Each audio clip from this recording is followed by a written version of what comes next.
بسم اللہ الرحمن الرحیم۔ لیلۃ القدر کے بعد شعبان کی 15ویں رات یعنی شب برات سب سے افضل رات ہے۔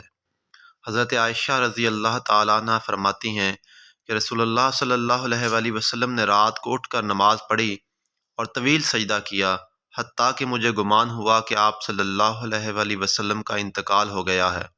میں اٹھی اور آپ صلی اللہ علیہ وآلہ وسلم کے پاؤں مبارک کا انگوٹھا ہلایا، وہ ہلا تو میں لوٹ آئی۔ جب آپ صلی اللہ علیہ وآلہ وسلم نے سجدے سے سر اٹھایا اور نماز ختم کی تو فرمایا، اے حمیرہ، کیا تم کو یہ گمان ہوا تھا کہ نبی صلی اللہ علیہ وآلہ وسلم نے تم سے زیادتی کی ہے؟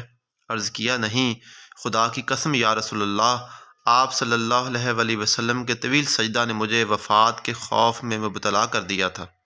فرمایا، کیا تم جانتی ہو کہ یہ کون سی رات ہے؟ عرض کی، اللہ اور اس کا رسول بہتر جانتے ہیں۔ تو رسول اللہ صلی اللہ علیہ وآلہ وسلم نے فرمایا، یہ 15ویں شعبان کی رات ہے۔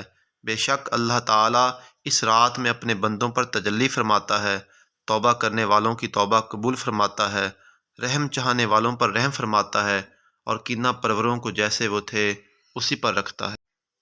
اس رات میں اللہ تعالیٰ قبیلہ بنی کلب کی بکریوں کے بالوں کی گنتی سے زیادہ لوگوں کو بخش دیتا ہے۔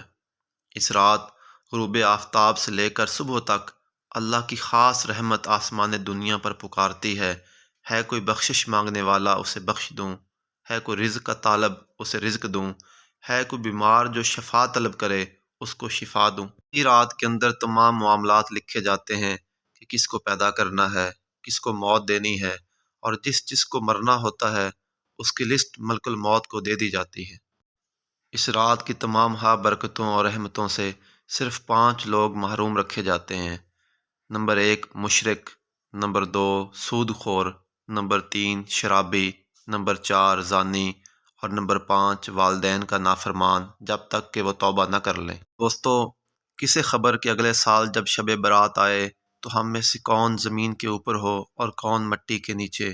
آئیے اس رات سے فائدہ اٹھائیں اور بالخصوص مغفرت اور توبہ سے کم حصہ حاصل کریں۔ پسند آئے تو سبسکرائب، لائک، شیئر اور کمنٹ کریں۔